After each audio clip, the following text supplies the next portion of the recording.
Welcome to Europa Park. Yes, today is day 3 of our 3-day case, and today we're finally going to get on the final coasters we need, including Arthur. As well as that, we're going to experience lots of other attractions we still haven't got to, and of course ride Voltron again and again and again. So hit like, hit subscribe, and join us as we investigate.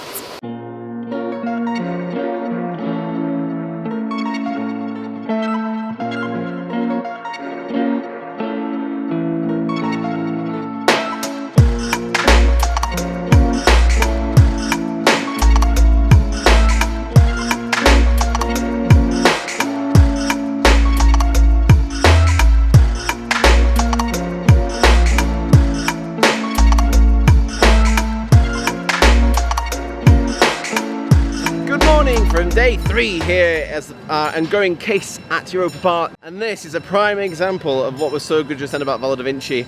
Interactions among the park. So it was a very short layout, a little powered sort of hanging monorail-esque type thing, but it went over loads of other rides and it was so cool. We've just seen other rides we want to do now, don't we? Yeah. Like various areas, Detective Cookson. So there's like boat rides you go over, car rides, a little train ride, that main train, like there's all sorts, and that's what makes this park so good. There's just something everywhere all the time. It's just crazy, and there's a lot we want to fit into, lots of little filler bits which are important, and it gives us a sense of, hey, we've done something already. So we're gonna smash through lots of these today, as well as some other bits and bobs. So these little ones will help with capacity. When you think of, like, I know we keep banging on about it, but when you think about UK parks, we have so few rides other than the coasters, so when they're busy, and there's nothing you can really do. We've actually been checking the queue rides whilst we've been here back in the UK, because just for comparison's sake, and like some of the UK coasters, like at Thorpe, were on like 2 hours, weren't they, the other day? We know it's school trip season, but like the school trip's here. Yeah. You know it's busy, but it doesn't really feel too busy. The longest wait we've seen for anything is 50 minutes, and that's for Voltron, the brand new ride. It was 75 and they've got it down to 45 this morning, so they get through it. It's great. Yeah. So capacity plus good operations mean excellent park. Perfect. It's very nice. On the app in English, it calls it the Elf ride. That makes more sense now. There was lots of elves in that very littered cave scene, wasn't there? Yeah. It's very nice. Good presentation. We were waiting because a kid lost a hat on this train ride. Yeah. And now they've got the hat, so we can now get on it. Yeah. So many little flats and darks in this area, but we've got some big boy virtual queues lined up. Ooh.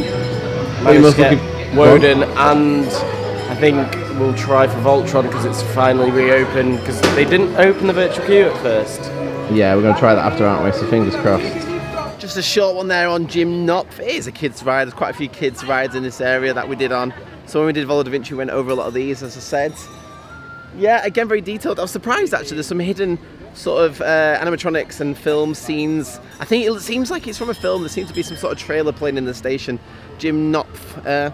You know what? It doesn't look too bad of a film. Definitely a kind of fantasy-esque magical train that seems to go everywhere, off the tracks and stuff, through water. I don't know how, but that's the train you're on. There's onboard audio as well, which is cool, and you've got the smoky steamness coming out of that top pipe. I don't know train terminology. Constantly, yeah, really lovely, very immersive, lots of interaction again. Perfect. Our investigations are correct. It is a film, and there's the train. So we've just been on the mini version. I assume it's called Emma, and also the film's by Warner Brothers, which is interesting because Mack are releasing their own animated film next year with their 2 mouse characters. I can't remember the names, sorry. Yeah, I think it's really interesting actually, because Disney typically will make rides based on their films, but in this instance they're making a film, well, Mack are making a film based on a ride. Disney have done it a bit more recently with Jungle Cruise, for example, but it's cool to see Mack going a bit more full multimedia and taking over. Perfect. The fact that we can just chill out on a boat with genuinely fresh baked goods. I nearly said genuinely Parisian baked goods, which we're not in Paris, but it certainly feels like Paris. The atmosphere, the ambiance. Yeah, it's just incredible. I could just chill here all day. We were saying this yesterday actually. You could very easily just stay in park all day. Just if you're local, get a pass and just come in and just have a picnic, just hang out. It's just, there's so much to do and see. And the restaurants and food are such good quality as well. I mean, in all honesty, we've kind of lapsed a little bit into the fast food side of things, but these guys had a curry yesterday, which was good. There's amongst the Paris area down there where I can see behind this here lens, proper full place doing loads of Italian stuff, actually, I just realised, rather than French. But anyway, people were just staying there whilst everyone else was leaving. And like, when the park's that good, and when you've got stuff like that, like restaurants, people are going to stay in, they're going to hang around. Like, it's why leave the park to go get food when the food quality inside is just as good. You know, keeping people in the park means there's more spend in the park, and it's just fantastic to see. This place is just another level. It really is. Gonna be very sad to leave it, but very excited to come back as well. I'm somewhat frustrated, right, because the more I ride Voltron, the more I'm falling in love with it, and the more I'm gonna miss it when we go soon. Yeah, it's great. That was a good ride on it for me. It wasn't rough. Henry did have a bit of a rough one on the wing sort of seat on the far end. So yeah, it is still a bit temperamental, but if you get the right spot, it is golden. I think pacing is up there, the elements, the theming, the overall package, as they say. Is it my favourite ride in the world? It could be. I am definitely leaning that way. But it's frustrating because, as I've said previously on other cases, please check them out if you haven't already, it does depend on where you sit. And if your train is rough, when it's on, it's absolutely on it. It's the best in the world. When it's not, it's still good, but it's a bit rough. But I'd take the roughness for the rest of it. It's worth it, in my opinion. But I'd understand why it wouldn't be someone's opinion. And that's okay. That's why we have loads of different types. And even then, I find it difficult to rank coasters, really, in a way. Because we all have our different preferences. And yeah, you can say, oh, I prefer, I don't know, Stealth to the Swarm. But they're very different coasters, aren't they? Yeah, they're coasters, but they're very different. They've got different attributes, different techniques, different elements, so it's hard to compare, really. I feel like you'd be better off comparing Stealth to another similar coaster, like Red Force, for example. So it's difficult. I think it's just a case of, not this is the best, but these are my favourites, and this is definitely one of my favourites. A quick stop off into Greece to get on this Vekoma Hang on, no. That was planned, obviously. A Mack Madhouse. Yeah. It was, you wouldn't have known any different to a Vekoma one, except the little surprise at the end. Spoiler alert, go. You know which bit I mean, right? Oh, yeah. Right? That was fun. You get interaction on your seat as well. Ooh, little cheeky time under the old gluteus maximus. Little bum poker and back movement as well on the seat rest. Very surprised at that, but I think it was good fun, and another little gem that's tucked away and you wouldn't know it was here. No, it's mad. This could be a restaurant, it could be a theming building, it could be a ride. That's how well this park is themed. It's I think a lot of the buildings are used for something. It's either, so like if I'm just gonna look over to the right over here, so you've got all these walls over here, they're either like the outer walls of a dark ride, or they're gonna be a restaurant, basically. It's pretty crazy. Dan did spot, compared to at least many of the other madhouses, maybe it's because this is Mack's park and they don't have to do it, or maybe it's the Mack version, maybe it's a Germany thing. There isn't a fire exit illuminated sign when you're in it, so the illusion is so much better. Yeah. You don't catch like where the horizon is, where you do for the Vekoma ones that have a fire exit sign. Yep, fully immersive as Europa and Mack is. Perfect. You made a very good point about that snow ride thing. Oh, as if like if this was in the UK, we'd be singing its praises for being smart and clean. Whereas here, it's one of the weaker, darker rides. But it's still wacky and fun, so... Which says a lot, but also it's very dated. Yeah. The animatronics in there are very old and weird and goofy. But there's a lot that works. So, even though it's old, it still is running very well, I'd say. Yeah, it's alright. The lap bars didn't come down, we had to pull them down. Yeah. And then they whipped up like a mousetrap. And the trains are out of sync with the photo screen, so there's no like stall to buy a photo of. Maybe there's one over there, but you see your photo as you finish the ride, and it's out of sync, so we saw the train behind us. Happy birthday! Oh, hello. See, look, there's always stuff going on. Yeah. Sorry. Yeah, so they need to sync the screen up for the photos, but other than that, yeah, it's solid. It's behind you, they found the booth.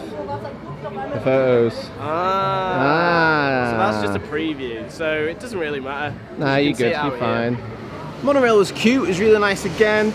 getting a different view, a different perspective of the park.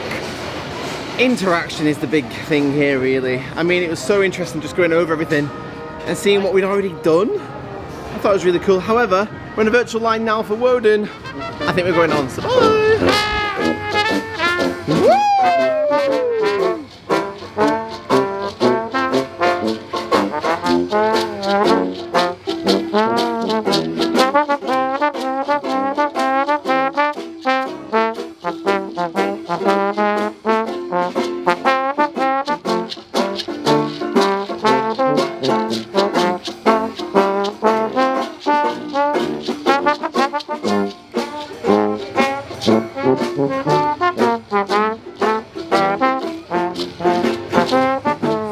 A bit of a crazy time running around the park.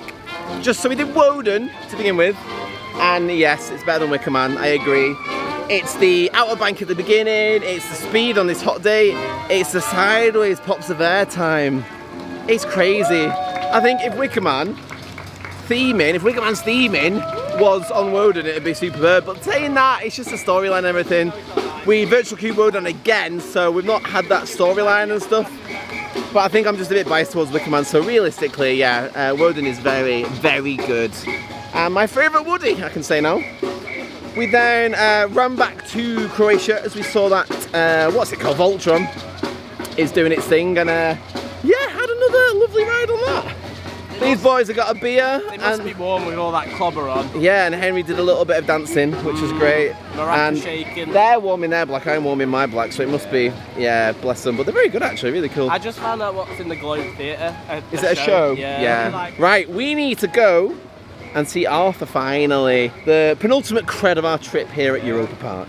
How did you find your ride on Arthur? Quirky.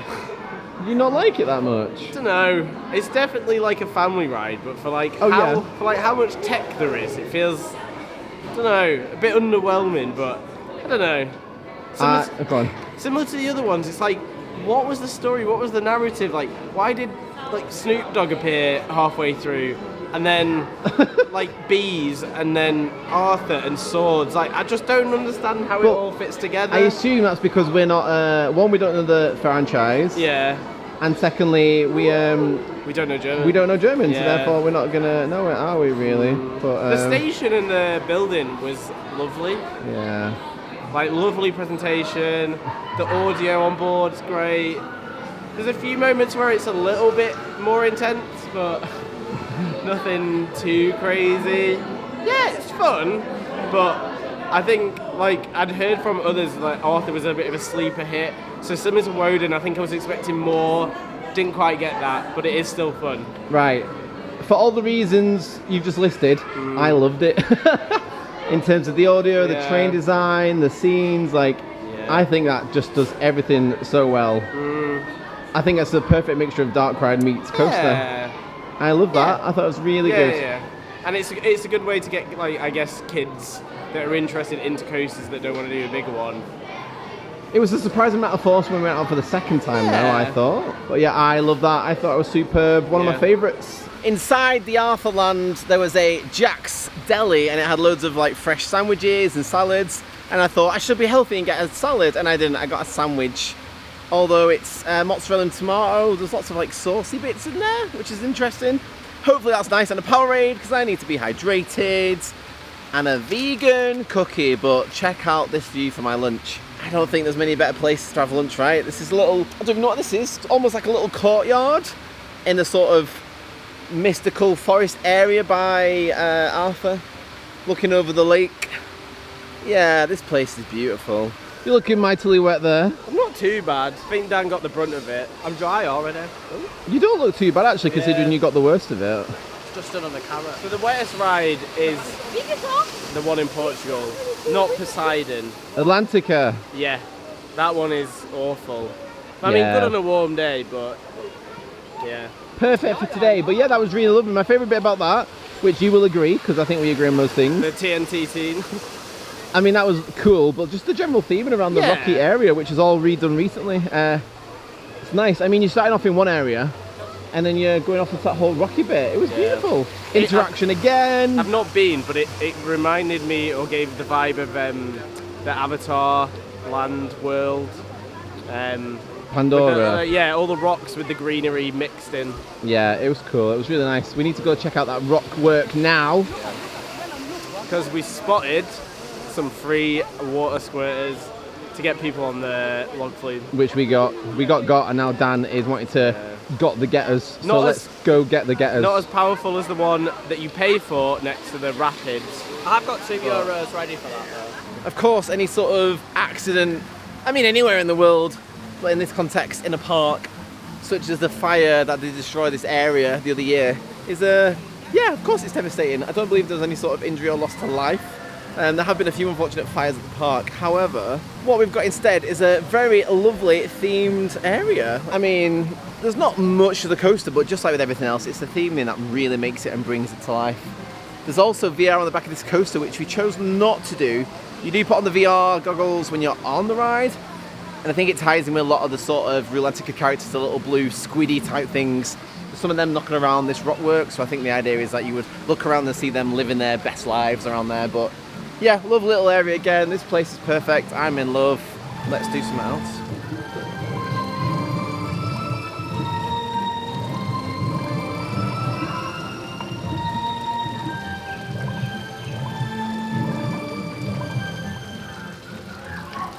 That's cool. Nice little water piano.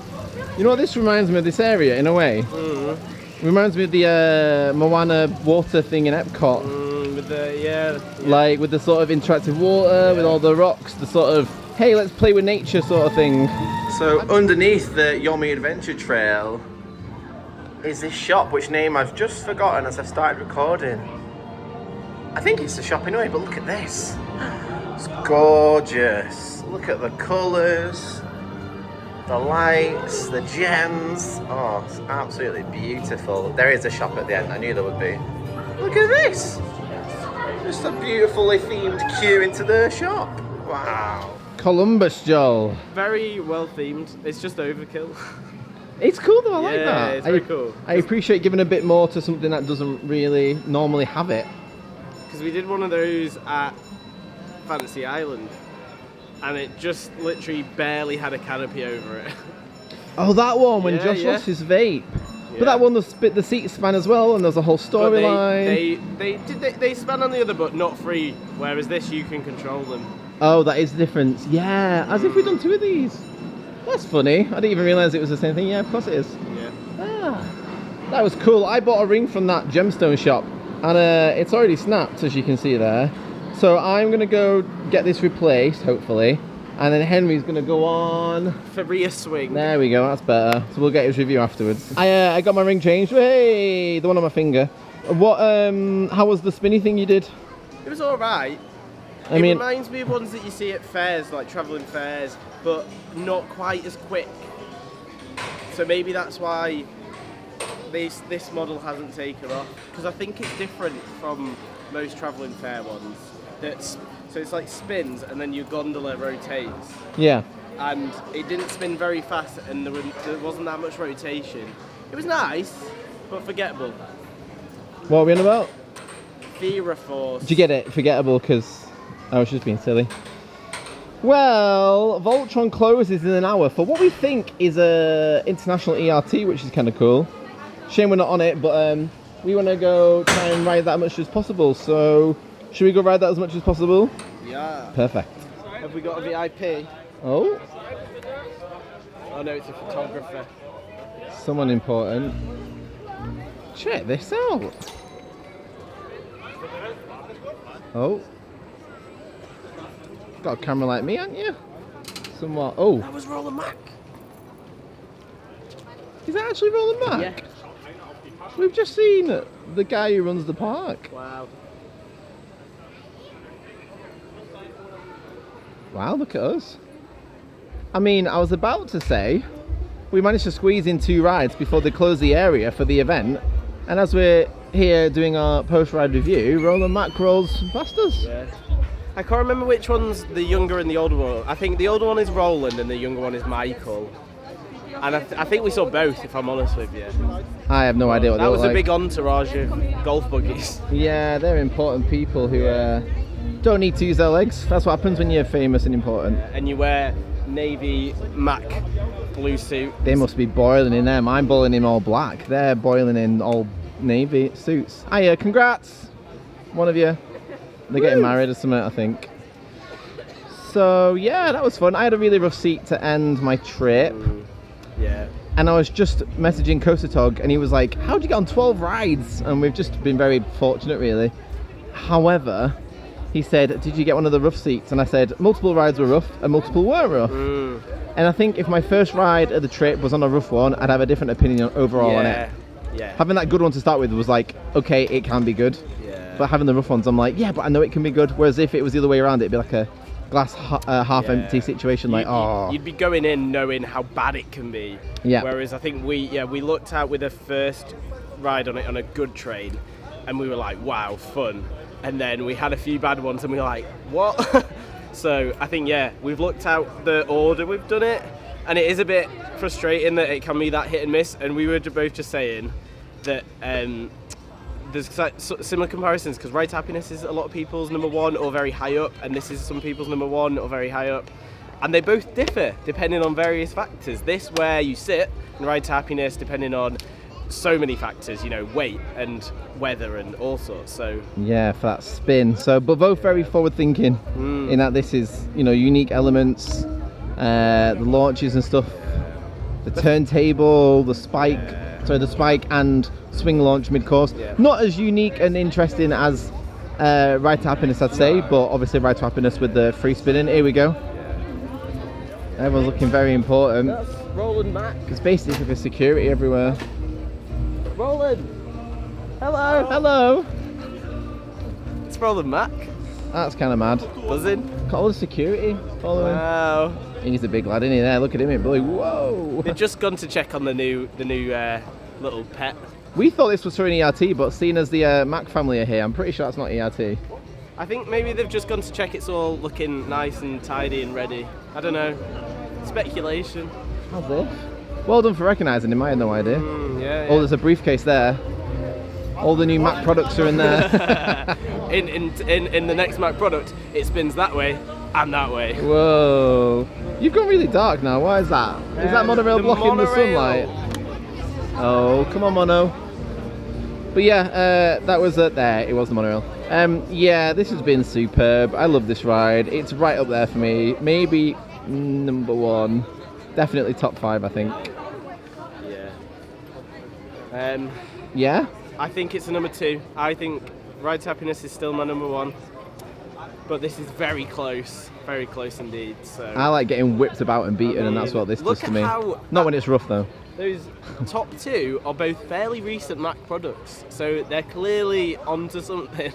Yeah, I think they definitely have over recent years, haven't they? There's been a big resurgence and forward thinking, as we said, in the Mack company, and they want to do more dark rides, and we're hopefully going to go check out Rulantica as well. So there's a lot going on. Oh, he's got a Universal shirt on. Interesting. Anyway, might be some more discovery to do. And with that, our final ride at Europa Park. Mad. This boat ride is beautiful. We were looking out over this lake before as part of our little lunch picnic. Look at this. Absolutely gorge. It's jet stream. The duck. Yeah. There's a duck following us in the jet stream of the pulled along boat. And there's one here. Hello, little girl. Mohican. He's got a little Mohican. Hello. Hi. Oh, hey, buddy. Oh.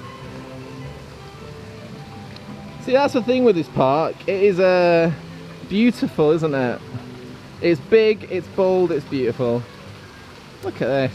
Oh, look at them all. They're loafed on the rocks. I think that's it then. It's time to wrap up what's been a spectacular, superb and splendid 3 days here at Europa Park. I haven't been to every park in Europe, so I can't say it's the best park in Europe or even in the world, but based on what I've seen in terms of the quality of the rides, the park itself, the presentation, the upkeep, the maintenance, the staff. It's got to be one of the best ones in Europe, if not the world. It's there's lots of ducks everywhere. It's absolutely beautiful. This place is just everything you want from a park. It's immersive, it's detailed, there's so much variety, there's so many things to do. The amount of rides we still haven't done, like in terms of attractions, according to Log Ride, we've done about 30 to 35 over 3 days. There's stuff we've prioritised, and yeah, there's stuff we've reridden, like Voltron. But ultimately, 3 days is not enough to do everything. We would still need more time to do all the shows. We've not done any single shows. There's just all sorts we've missed. It's just loads. There's just everything. I mean, the amount of times we've walked past the ride, there's just a doorway and you didn't even realise there's a ride there. It's something else. Mack are known for their rides, for their coasters, but more people should know Mack for this park, because this is just next level. This is unbelievable. And the weather's been perfect. I keep adjusting the exposure because it's just ridiculous. I do apologise. So yeah, I think I have to love you and leave you on that one. This is a top tier, world-class theme park, in my opinion. It's one of my favourite parks and it has some of my favourite rides, so I have absolutely loved this and I cannot wait to come back. I'm somewhat lost for words and I'm pretty sure when I've stopped recording I'll think of loads more I want to say. Actually, there we go. The only negative I can say is there's no water fountains. I don't know why, but I've spent lots and lots of money on drinks because it's been so hot and I have a bottle and I can't fill up my bottle. So that's the only negative I have. But aside from that, it's fantastic. I'm sure I'll think of more things I want to say, but I can't right now, so I'm going to have to just say this is great, get over here. It's absolutely incredible. So from myself, Detective Miracle, from Detective Cookson and Detective Close, that is Europa Park, case closed.